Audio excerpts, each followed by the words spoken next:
Assalamualaikum warahmatullahi wabarakatuh. Perkenalkan, nama saya Kartika Sukmawardani dengan NIM 2020 0420 315.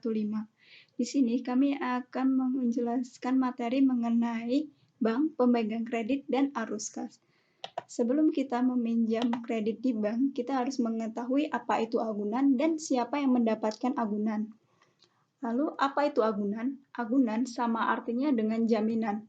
Bank tidak dapat meminjamkan uang atau kredit tanpa agunan kecuali dalam keadaan khusus yang biasanya memerlukan pinjaman layanan masyarakat untuk diklasifikasikan.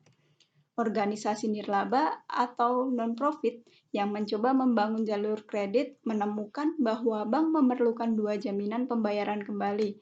Yang pertama, tunai dari operasi, dan yang kedua, aset untuk bertindak sebagai jaminan sebelum mereka mau meminjamkan. Biasanya, sumber utama pembayaran adalah dari pendapatan atau dari hibah dan hadiah. Akan tetapi, ada beberapa organisasi nirlaba atau non-profit yang dapat meminjam uang dalam jumlah kecil tanpa jaminan yang memadai. Biasanya, pihak bank merupakan teman dari direktur atau pasangan dari orang terkaya di daerah tersebut. Dalam setiap kasus, bank menganggap pinjaman seperti itu tidak teratur, tetapi mereka mengabaikan keberatan mereka sampai masalah fiskal muncul untuk organisasi. Kemudian, pihak bank diminta untuk menegaskan kembali hubungan normal antara bank dan peminjamnya. Setelah itu, agunan diminta sebagai jaminan atas kredit tersebut. Kemudian, bagaimana cara meyakinkan pemegang kredit? Apakah seperti penghalang yang mustahil untuk tindakan ini? Bahkan setiap usaha yang melibatkan risiko kerugian, bahkan investasi yang paling aman pun, kita akan tetap memiliki resiko kerugian. Kita hanya dapat mengurangi resiko yang terjadi. Sebelum melakukan pinjaman atau kredit, sebaiknya kita memiliki anggaran arus kas atau pemahaman tentang cara menyiapkannya. Diperlukan untuk melihat arus kas, masuknya pendapatan, dan keluarnya pengeluaran sehingga mengetahui waktu untuk meminjam dan mengembalikannya. Jalur kredit yang direncanakan harus dipatok setidaknya 10% dari anggaran operasional tahunan. Dapat ditentukan berapa banyak yang dibutuhkan setiap bulan dengan melihat garis total anggaran arus kas. Dalam praktiknya, batas kredit mungkin plus atau minus. Beberapa poin tergantung pada waktu pendapatan dan pengeluaran dalam aliran pendapatan bulanan. Untuk saat ini, organisasi hanya meminjam untuk menstabilkan arus kas, untuk memuluskan pasang surut itu, dan untuk menghindari hari-hari gajian yang menguras uang ketika cek hibah terlambat. Sebelum meminta dana dari pemegang kredit, penting bagi Dewan untuk menetapkan kebijakan yang menyatakan bahwa jalur kredit hanya akan digunakan untuk menutupi fluktuasi arus kas, bukan untuk mengatasi utang jangka panjang atau berfungsi sebagai modal usaha. Artinya, sebelum dana pemegang kredit dijadikan agunan, organisasi sudah menentukan kemampuannya untuk mengembalikan pinjaman dari dana operasional, atau dengan kata lain, tahu bahwa memiliki uang untuk membayar kembali pinjaman, dan terima kasih kepada para pemegang kredit yang telah memberi agunan. Bank akan meminjamkan sebagian uangnya untuk waktu yang singkat. Dengan kebijakan ini, tingkat risiko bagi pemegang kredit tetap rendah. Aturan praktis di sini ada bahwa pemegang kredit tidak boleh menjanjikan lebih banyak uang daripada yang bersedia mereka hilangkan jika sesuatu yang tidak diinginkan terjadi. Untuk alasan ini, biasanya masuk akal untuk memiliki banyak pemegang kredit yang semuanya merasa aman dan memahami bahwa setiap orang berbagi risiko. Kerugian terjadi di dunia yang tidak pasti, bahkan pada orang-orang terbaik dengan motif terbaik. Assalamualaikum warahmatullahi wabarakatuh. Perkenalkan, nama saya Anissa Novitalia dengan NIM 202004200316. Saya akan melanjutkan presentasinya. Insentif pemegang kredit untuk mendukung organisasi hampir tidak bersifat finansial.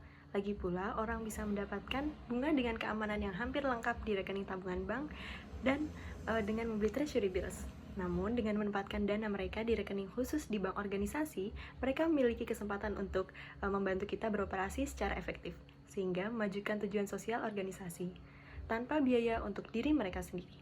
Hal ini terutama berlaku untuk orang-orang dengan saham dan obligasi. Apakah milik kelompok pemegang kredit benar-benar legal? Memiliki pemegang kredit yang menawarkan uang tunai atau setara kas sebagai dasar untuk meminjam adalah sah.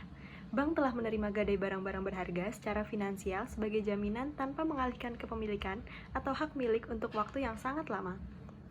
Hipotesis. Istilah teknis untuk aktivitas ini mungkin terdengar asing, tetapi kita akan menemukannya ditampilkan di semua hari di bawah huruf H. Itu adalah bagian dari bahasa sehari-hari perbankan. Salah satu pengacara menyimpulkan bahwa tidak ada alasan bahwa orang dewasa yang menyetujui yang telah diberitahu dengan benar tentang risiko yang terkait dengan menjadi pemegang kredit akan dicegah untuk berpartisipasi dalam program tersebut. Risikonya tentu saja lembaga yang dicintai dengan sepenuh hati dan jiwanya tidak akan mampu memenuhi kewajibannya dan akan wan prestasi. Dalam hal ini, bank yang telah meminjamkan uang memiliki hak untuk mengumpulkan dolar atau saham dan obligasi yang telah ditempatkan oleh pemegang kredit di brankas bank. Jelas masuk akal untuk memeriksa dengan kantor Jaksa Agung negara bagian, tetapi sampai saat ini kelompok pemegang kredit tidak menemui hambatan hukum yang pengacara itu ketahui. Selanjutnya adalah status pemegang kredit. Kita mungkin bertanya-tanya apakah pemegang kredit bukanlah pendonor yang menyamar? Anehnya, tidak semua pemegang kredit adalah donor, meskipun beberapa orang menggabungkan peran. Cara kerjanya seperti ini. Banyak donor lembaga juga akan mempertimbangkan untuk menjadi pemegang kredit. Dalam pengalaman, orang tidak berhenti menjadi donor hanya karena mereka telah memutuskan untuk membantu lembaga dengan menjadi pemegang kredit. Tujuan dari kedua tindakan tersebut berbeda, dan para donor dan pemegang kredit, bahkan mereka yang bingung tentang anuitas variabel dan perwalian sisa amal akan mengetahui perbedaannya. Kontributor yang biasa akan sering memilih untuk menambahkan pemahaman kredit ke dukungan mereka untuk organisasi, dan kepemilikan kredit memiliki keuntungan besar lainnya karena dapat menarik orang-orang yang tidak merasa mereka memiliki kelebihan sumber daya untuk diberikan, tetapi memiliki kecenderungan yang baik. Metode yang menghubungkan penggalangan dana tahunan dan pemegang kredit tahunan menawarkan beberapa keuntungan bagi semua pihak yang terlibat. Yang pertama, organisasi memperoleh sumber daya yang stabil yang dapat digunakan untuk memobilisasi kredit kapanpun. Dapat ditunjukkan bahwa sumber pendapatan lain akan membayar kembali pinjaman tersebut. Yang kedua, pemegang kredit mendapatkan kesempatan untuk memberikan bantuan yang tak ternilai kepada organisasi nirlaba yang mereka yakini, tanpa biaya untuk diri mereka sendiri. Dan yang terakhir, bank memperoleh jaminan yang dibutuhkan untuk membenarkan pinjaman kepada organisasi. Dana yang digunakan oleh pemegang kredit untuk memberikan dukungan berkelanjutan bagi suatu lembaga dianggap disimpan sementara. Di sisi lain, memberikan sumbangan tanpa syarat secara hukum merupakan akhir dari transaksi keuangan. Mungkin satu-satunya pengecualian untuk aturan ini adalah hadiah yang memiliki ikatan. Biasanya, bahkan hadiah ini bersifat final. Selama lembaga non-profit memenuhi syarat dan ketentuan yang terkait dengannya, beberapa pemegang kredit mengatakan kepada perusahaan bahwa mereka melihat partisipasi sebagai bentuk tabungan, dalam arti bahwa mereka membantu organisasi nirlaba tetapi memiliki niat untuk menggunakan dana setelah mereka dibebaskan dari sertifikat deposito berbasis waktu mereka. Saya Rizky Agung Wibowo akan melanjutkan presentasi. Lalu bagaimanakah langkah-langkah mendirikan program pemegang kredit? Jika Anda adalah administrator atau anggota dewan yang bertanggung jawab untuk menyiapkan program pemegang kredit, Anda perlu menetapkan anggaran arus kas dan perakiraan arus kas menggunakan perkiraan terbaik yang tersedia untuk 3-5 tahun ke depan. Orang yang menyiapkan perakiraan ini akan mengikuti petunjuk anggaran arus kas dan perakiraan arus kas dalam buku ini dengan sangat hati-hati. Instruksi ini memerlukan catatan kaki khusus untuk setiap item, karena kami percaya sangat penting untuk membuat anggaran institusi Anda jelas dan mudah dipahami oleh calon pemegang kredit. Next. Setelah Anda menyelesaikan langkah-langkah yang tadi, dekati bank Anda sebelum bertemu dengan calon pemegang kredit Anda, dan diskusikan program pemegang kredit dalam diskusi dengan bankir. Anda harus menunjukkan bahwa Anda memahami bagaimana Anda sampai pada jumlah yang ingin Anda pinjam. Masuk akal juga untuk menunjukkan kepada bankir bagaimana Anda berencana untuk membayar kembali batas kredit. Ketika Anda telah menyetujui jumlah untuk jalur kredit, buat nomor rekening payung untuk yang akan digunakan oleh bank secara menunjukkan sertifikat deposito atau saham dan obligasi yang masuk sebagai jaminan untuk dijaminkan ke organisasi. Saat berdiskusi dengan banker merupakan saat waktu yang sangat tepat untuk berbicara dengan banker tentang modifikasi apa dalam perjanjian hipotek standar bank. Setiap pemegang kredit akan diminta untuk menandatangani formulir perjanjian. Formulir ini pasti ditulis dalam bahasa yang legal, di mana bank menegaskan haknya untuk mengklaim semua ternak Anda dan anak sulung Anda jika terjadi war prestasi. Bentuk-bentuk ini yang cenderung merupakan perjanjian yang cukup standar. Biasanya dirancang untuk digunakan dalam transaksi komersial dan mungkin sedikit berbeda dengan Anda atau pemegang kredit Anda harapkan dalam transaksi komersial. Agunan biasanya berupa promes dan bank ingin memastikan bahwa ia memiliki klaim atas apapun yang ada di luar sana. Ini mungkin tampak sepele untuk program pemegang kredit, lagi pula agunan ada di tangan. Pada titik ini, Anda telah menyusun informasi Anda dalam format arus kas. Anda telah berbicara dengan bank untuk mengidentifikasi ukuran jalur kredit Anda. Dan Anda telah mempersiapkan staf bank untuk semburan pemegang kredit yang muncul di bank untuk berhipotesis. Sekarang Anda perlu bertemu dengan pemegang kredit potensial dan tempat terbaik untuk memulai adalah dengan diri Anda sendiri. Dalam kampanye pemegang kredit manapun, jika Anda telah berhasil menjawab pertanyaan calon pemegang kredit Anda, langkah selanjutnya adalah memberikan mereka beberapa opsi. Mereka cukup turun ke bank dan menyetor dana yang digunakan untuk membeli sertifikat deposito. Bank biasanya menawarkan sertifikat deposito dalam jumlah yang telah ditentukan. Beberapa pemegang kredit akan ingin menjaminkan saham atau obligasi, dan dalam hal ini bank mendiskon nilai gadai yang biasanya akan meminta agar sertifikat ditempatkan di berangkas sebelum menerbitkan kredit. Mendiskon saham dan obligasi adalah praktik perbankan yang normal. Ketika instrumen ini digunakan sebagai jaminan, jangan khawatir. Ketika ini terjadi, terimalah saja kenyataan bahwa para bankir percaya bahwa saham dan obligasi memiliki nilai yang naik turun seiring waktu. Assalamualaikum warahmatullahi wabarakatuh. Saya Dea Sonza Putri Kilanti dengan NIM 318. Di sini saya akan melanjutkan penjelasan dari Rizky Agung Wibowo. Pemegang kredit potensial akan membutuhkan waktu untuk memikirkan partisipasi mereka.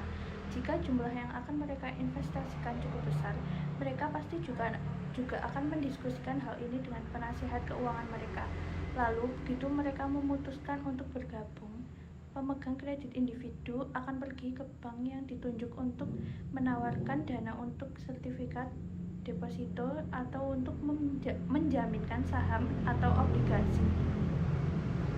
Mereka harus menandatangani perjanjian gadai yang memberi bank akses ke uang yang mereka janjikan sebagai jaminan untuk pinjaman. Slide selanjutnya, setelah dana pemegang kredit atau aset lainnya aman di tangan banker, pemegang kredit memiliki satu tanggung jawab untuk memberitahu jika mereka perlu menarik dana untuk keadaan darurat atau jika mereka berencana untuk memperbarui sertifikat deposito saat jatuh tempo. Setelah melakukan deal dengan pemegang kredit, kita sebagai dewan harus mengeluarkan surat tahunan dengan pembaruan keuangan, sehingga pemegang kredit bisa mendengar setidaknya 4 kali dalam setahun. Komunikasi dengan pemegang kredit akan memberikan keuntungan yang besar, yaitu keuntungan saat terjadi kemenangan dalam penggalangan. Slide selanjutnya, menghindari jebakan. Setiap usaha sosial akan menghadapi masalah. Program pemegang kredit yang didirikan oleh lembaga nirbala tidak kebal. Berikut ini adalah beberapa masalah yang akan dihadapi dalam program pemegang kredit. Yang pertama yaitu tidak cukupnya anggota dewan dan staf yang berkomitmen pada program pemegang kredit. Jadi, terlepas dari biaya partisipasi pada tingkat yang berarti bahwa setiap orang yang berlangganan, hanya beberapa yang mendaftar. Masalah yang kedua yaitu para pemegang kredit yang terdaftar diminta untuk menanggung beban yang lebih berat dari porsi wajar mereka. Tanpa dukungan yang memadai, program pemegang kredit hampir tidak bisa berjalan. Pelajaran dari masalah yang dihadapi di atas yaitu saat memutuskan untuk memulai program pemegang kredit dan mendorong setiap anggota untuk berpartisipasi, Meskipun hanya pada tingkat yang minimum, rencanakanlah untuk sepenuhnya berlangganan program dan janganlah berhenti merekrut pemegang kredit sampai tujuan yang diinginkan bisa tercapai. Pinjaman tidak sepenuhnya dijamin oleh pemegang kredit saja. Memperoleh hutang sebagai sumber daya baru bisa sangat menarik, tetapi sangat penting bagi setiap anggota di Dewan untuk memahami konsekuensi positif dan konsekuensi negatifnya. Pinjaman yang dijamin sepenuhnya menyediakan dana sehari-hari sebagai sumber daya di mana risiko telah tersebar di antara banyak peserta.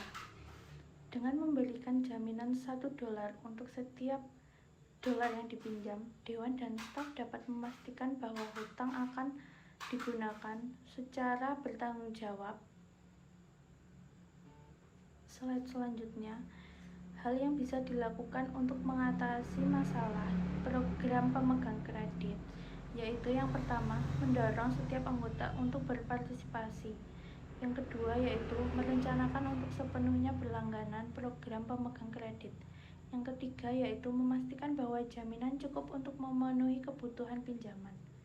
Ketika program pemegang kredit dibuat, kemudian dihentikan secara tiba-tiba untuk beberapa waktu, ketika ini terjadi, pemegang kredit yang baru tidak akan dibawa untuk melindungi dampak dari pemegang kredit lain yang meninggalkan program seiring berjalannya waktu. Konsekuensinya adalah pengaturan yang membuat semua orang bertanya-tanya tentang kebijakan lembaga dan membuat para bankir bingung tentang komitmen kredit mereka dalam kaitannya dengan komitmen anggunan lembaga. Pelajaran yang bisa dipetik yaitu Dewan Pemegang Kredit menjadikannya pinjaman pemegang kredit ini bagian rutin dari proses organisasi dan secara teratur merekrut pemegang kredit baru. Dewan juga harus memastikan bahwa jaminan selalu cukup untuk memenuhi kebutuhan pinjaman diharapkan dan tidak diharapkan. Sekian penjelasan dari saya, kurang lebihnya mohon maaf. Wassalamualaikum warahmatullahi wabarakatuh. Assalamualaikum warahmatullahi wabarakatuh. Perkenalkan, nama saya Arviana Herasupian dengan NIM 2020242039. Di sini saya akan melanjutkan presentasi dari teman-teman saya sebelumnya. Beberapa pemangku kepentingan Anda pasti akan bertanya, mengapa Anda ingin membayar bunga ke bank ketika kelompok dapat menangani pendanaannya sendiri? Nah, menabung bunga pasti selalu berada di pikiran orang-orang. Namun dalam kasus ini, biaya bunga marginal memberi institusi sumber daya sehari-hari dan bankir yang sangat dapat diandalkan dan terlepas secara emosional yang dapat diandalkan untuk membuat keputusan yang hati-hati yang memperkuat kesehatan keuangan organisasi. Mungkin bagi banyak orang, konveksi di sektor nirlaba merupakan pinjaman yang berasal dari program khusus di yayasan seperti dana investasi terkait program. Nah, di sini PRI merupakan sebuah organisasi keuangan yang dibentuk untuk memenuhi kebutuhan khusus lembaga nirlaba. Di sini sebaiknya untuk memikirkan terlebih dahulu untuk pergi ke bank. Nah, mengapa bank? Seperti yang dikatakan oleh perampok bank terkenal yaitu Willy Sutton dengan sangat baik, karena disitulah uangnya. Bank merupakan sumber daya yang stabil, dapat diprediksi, efisien, dan bermanfaat. Next slide. Bankir tidak seperti petugas program yayasan, mungkin hanya memiliki minat sesaat pada misi agensi perusahaan. Tetapi dengan aset likuid dalam bentuk uang tunai, pemegang kredit, rencana yang baik, dan anggaran serta perkiraan arus kas yang masuk akal, organisasi nirlaba dapat memperoleh modal kerja 5 atau bahkan 6 hari seminggu. Tidak seperti yayasan yang mengubah prioritas dan program dengan cepat. Bankir berada dalam bisnis persewaan uang, dan mereka selalu terbuka untuk bisnis kepada pelanggan yang memenuhi syarat. Yang dibutuhkan lembaga non-profit agar memenuhi syarat untuk mendapatkan kredit komersial adalah kepekaan arus kas yang diperlukan dan tingkat jaminan setinggi mungkin. Dan keduanya itu berada dalam jangkauan. Mungkin bagi sebagian orang merasa hanya kematian, penyakit sampar, dan pajak yang menimbulkan rasa takut yang sama besarnya dengan kunjungan ke bank untuk meminta uang. Jadi, jika Anda ingin duduk dengan ketua komite keuangan atau bendahara, dewan, atau bahkan diri Anda sendiri dan meninjau laporan keuangan yang diperlukan untuk bankir, di dunia ini mungkin Anda bisa meluangkan waktu untuk membuat sketsa rencana strategis, rencana pemasaran untuk pemegang kredit, dan deskripsi singkat tentang bagaimana Anda akan membayar pengeluaran di tahun mendatang. Ini tidak perlu upaya perencanaan yang menyeluruh, tetapi mereka perlu secara akurat mencerminkan pemikiran terbaik Anda pada saat itu. Nah, pekerjaan tadi merupakan pendahuluan yang akan memberikan keuntungan besar bagi Anda di masa depan. Tidak hanya di bank, tetapi juga dalam upaya penggalangan dana. Organisasi yang menggunakan konsultan untuk membantu mereka dalam menyiapkan bahan-bahan ini mendapati bahwa biaya untuk layanan biasanya cukup rendah. Hal-hal yang perlu diperhatikan saat akan meminjam ke pemegang kredit. Yang pertama dilakukan adalah menyiapkan anggaran arus kas tahunan lengkap dengan catatan kaki serta membuat perkiraan arus kas. Selanjutnya, Anda dan wali Anda telah sepakat untuk membentuk kelompok pemegang kredit. Anggota dewan telah bergabung untuk menyediakan dana mereka sendiri untuk membuat orang lain berpartisipasi. Dengan cepat, Anda dapat menentukan jumlah uang yang perlu Anda pinjam dengan melihat anggaran arus kas Anda dan mencatat total negatif bulanan terbesar. Atau Anda dapat mengantisipasi kebutuhan pinjaman di masa depan dengan hanya mengasumsikan bahwa jalur kredit Anda harus sama dengan setidaknya 10% hingga 20% dari anggaran operasional tahunan Anda.